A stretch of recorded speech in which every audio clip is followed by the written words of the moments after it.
Hello Culers, it's Pablo here and welcome back to Barca Universal and welcome to the match review of Cádiz 0, Barcelona 0. It's more drop points for Barcelona, it's another draw here in La Liga. That's now 2 wins and 3 draws in our opening 5 fixtures, which is not a great return.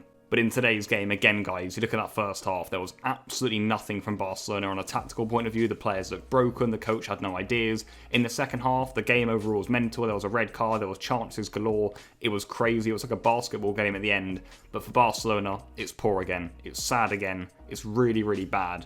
And without any further ado, let's get in to today's match review. And let's start with that lineup from Ronald Koeman. This is what he went for. It was decently close to what we predicted, actually. We did have, of course, ter Stegen in goal, Dest at left back, get that right back there, Piqué and Araujo at centre back. In midfield, we had Busquets, De Jong, and Pablo Gavi there getting his first ever Barca start in competitive action. And up front, it was Luke De Jong down the middle and actually Demir again on the right and Memphis on the left. I think Demir again didn't really get involved in the game. He did come off a half-time for Roberto, but again, lineup-wise, I just think, look, there's not enough there. Look, maybe with another coach, we could be doing more. Should we be doing more? In my opinion, yes. But overall, guys, I said it before, the squad's weak. We don't have many options on the bench. We don't have many options in attack. And it just doesn't look good, and it makes games really, really draining. And again, today, guys, we just looked so out of ideas all over the park. And in that first half in particular, guys, it was just a bore fest, honestly. I was nearly falling asleep for some of it. It's just incredibly bad, the football from Barcelona. I think the thing I'd point out, really, is the desire and the intensity in the team's play today in that first half.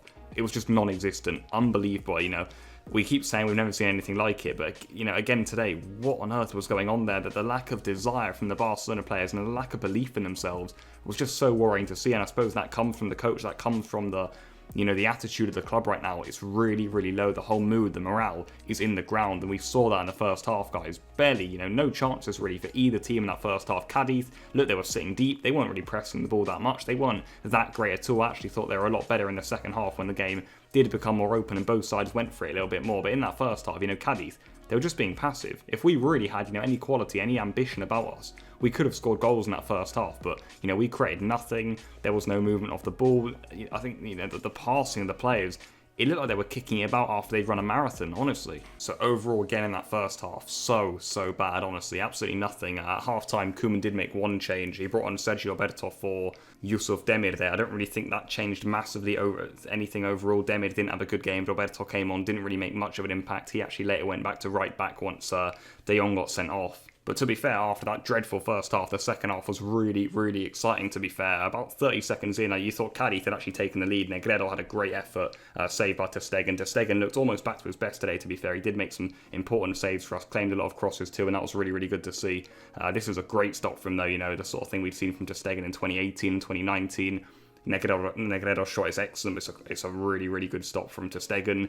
A few moments later, I think Barcelona definitely should have taken the lead. A good play from Roberto. He gets it to Luke De Jong. The ball across the box is really good, and Memphis, he just should be finishing that. The ball almost gets under his feet and he just miskicks it. But that there really should have been the opening goal for Barcelona. A few moments later, Memphis also had another good chance. This time it's good play from Mingueza. Memphis has a left-footed shot, well saved by Ledesma in goal. And it did feel like the game, it was starting to take a bit of shape. Barcelona were at least having some energy in their play.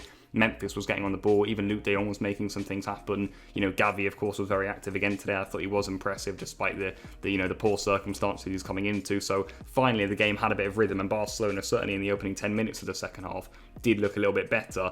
But the next action to talk about is the red card there for Frenkie de Jong. He was sent off there for a second yellow. The first booking, I think, probably was a yellow card, but you look at the second one there, and I think overall it's a cheap sending off. It's a pretty poor decision in my opinion from the referee. I probably would be a lot angry about this, as I have been in previous match reviews with refereeing decisions against Barcelona. But with the situation we're in right now, you can't even really complain about external matters. We got to take a look at ourselves. But again, Del Cerro Grande, we've seen it before. You could just see his eyes light up when De Jong went in for that challenge. For me, De Jong gets the ball, he then pulls out of the challenge. Does he catch the man? Yes, but it's a follow through. What can you say? For me, it's not a yellow card. It shouldn't be a second yellow, and it shouldn't be a sending off. But Barcelona down to 10. To be fair, I think after we went down to 10, we dug in a bit more. I think I said it in the first half, the players looked really, really tired. I think the fitness levels has just been such an issue at Barcelona for a long time now, probably an unspoken issue too. We just can't compete in matches. I think you look at the way that the best teams in the world press and the way they have so much energy in their football, we're just not even near that level. And I think, again, you saw there, first half we looked so sleepy, but second half there, and with 10 men, the players were labouring. But actually, like I say, we did dig in, to be fair. We were, tracking back, players were getting forward, and actually the game did get a little more open. There were chances at either end. Cádiz certainly could have won the game. Ter Stegen made a few more good saves. We were open at times. They could have had some, headed chances at the back post, but we did cope. A few more subs were made by Koeman. Nico came on, Coutinho came on, Ricky Puig even came on there. And certainly down the other end, guys, when we did get opportunities on the counter-attack, we ourselves even could have won this game, guys, that's for sure. I think Memphis Depay in particular, he had enough chances today to score for us. Certainly the one in the 93rd minute there, Piqué laid him in. It just has to be a goal for a player of Memphis's quality. It has to go in, and it's a good example of how, games can change so quickly in La Liga. That could have been 3 points there, and that would have been an amazing, amazing 3 points. I predicted a 1-0. It could have been that sort of game, and it wasn't in the end for Barcelona. So, look, it ends level. First half was dreadful, in my opinion, and nowhere near good enough. Second half, we woke up a bit. We dug in, to be fair, after we went down to 10 men. We do get our first clean sheet of the season, which is, the only real positive I take from this game. But again, guys, it's more points dropped. It's more bad points dropped too. And, we cannot afford to keep dropping this many points in La Liga. Else we will just get ourselves into a Champions League scrap, and we will very quickly put ourselves out of the title race.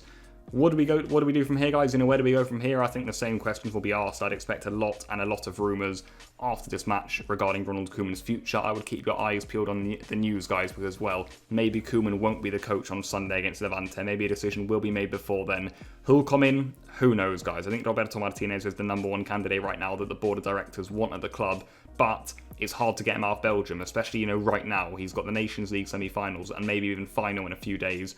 And even then, they may want him onto the 2022 World Cup. I think Xavi is an option who would probably be able to come in immediately. But again, maybe this isn't the ideal, condition for Xavi to come in as coach. You get the feeling Xavi would like to come in and build a new project at Barcelona. And right now, the fact of the matter is, he can't massively do that, in my opinion. But, stranger things have happened, honestly. And sometimes it's good for a coach to just come in and work things out. Other options, guys, I don't know. I'd be tempted to go for someone like Antonio Conte. I really would. I feel like he plays good football.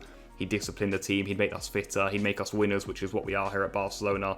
I think it'd be a smart option, I really do, and I think if we speak to Conte, then he would come to the club. That's just my personal opinion. But right now, guys, I'd say, if you're looking for a new coach in the next few days, for me, it's between Xavi and Roberto Martinez, in my opinion. So let's see what happens. That was, again, a pretty mental game for Barcelona. Please do let me know any of your thoughts in the comments down below. Who impressed you? Who didn't? What did you make of it overall? I think, like I say, guys, we all recognise, this is a pretty sad time for Barcelona. We don't really come into games looking or expecting for anything, and that just isn't good. But the players right now look so down. And I'd say for Koeman as coach, I don't even know if, getting someone in like Roberto Martinez in is, good, or if it's the right decision or not. But what you would say, guys, now is that it feels like a point of no return for Barcelona and Koeman, in my opinion. It feels like it's too far gone now. Koeman even got sent off there at the end of the game. So let's see what happens next, guys. I think Laporta could be making a decision in the next few days after this chaos. So I'll see you guys later. As ever, please do leave any of your thoughts and comments down below. And good night.